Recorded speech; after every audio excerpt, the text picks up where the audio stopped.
Okay, I will try Dia macam ni, dia tengok kerja apa. to Kalau answer menari, to he is go back very home. extremely But stern. now my eyes With the over choir, he is stern. because of the asap rokok But and the asap vape. that stern is So not I really enough stern for me. and also dizziness, First year I nausea, joined and I him. want to vomit. Oh, you know him from dia kan junior saya Okay, so sebelum sleepy. daripada Okay, UITM. let's try. Mas, okay, kita diploma sama, dia diploma saya junior. Bila degree kita sama. Masa sampai kerja sini. Tak, bukan kebetulan dia memang yang suggest my name yang masa tu untuk masuk. Masa tu saya mencari kerja untuk masuk dalam JPJ. Kau dengar sebab Saadi Apa dia? mesti dah tak masuk dah toilet. Tak tahulah. Banyak ramai yang Jumpa lah takut. jangan ni. Kalau tak masuk Sebenarnya ramai yang takut dengan. You should not do this to student. You feel kan? Tu Saadi. Ya, dia pernah. Dia cakap macam tu direct dan Salimi. No, okay. That day happened is like Sebab dia pun because gerak-gerak. on that time we have Fali, right? Fali he still cannot get the step.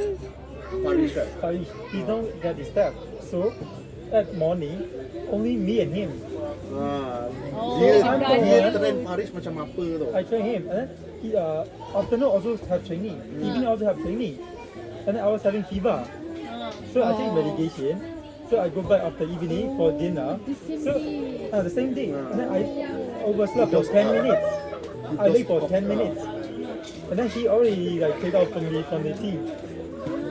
I was so shocked to see his name is suddenly removed from the group. I was like, what happened? I didn't know tau. I didn't know what happened. At that time I was not in the physio lab. So I was sure because I trained the whole day. And then late for 10 minutes. I already kick out from the team. Even if tomorrow. Oh, the next day is the rehearsal, right? Rehearsal tomorrow. So masa tu itulah saya tunjuk betul-betul Salimi. Tapi Bukan lah. kalau dia memang marah, Dah 2 minit pun tak boleh nak bercakap. kalau dia mengajar, Ni lah kuat macam lah. dia mengajar, Macam sedap-sedap lah aku nak tidur macam kan. dia mengajar. Sebab dia sekarang mengajar anatomi tau.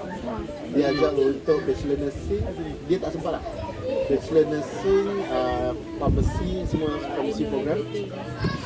Bila dia mengajar dia orang kan, dia ada ketegasan tapi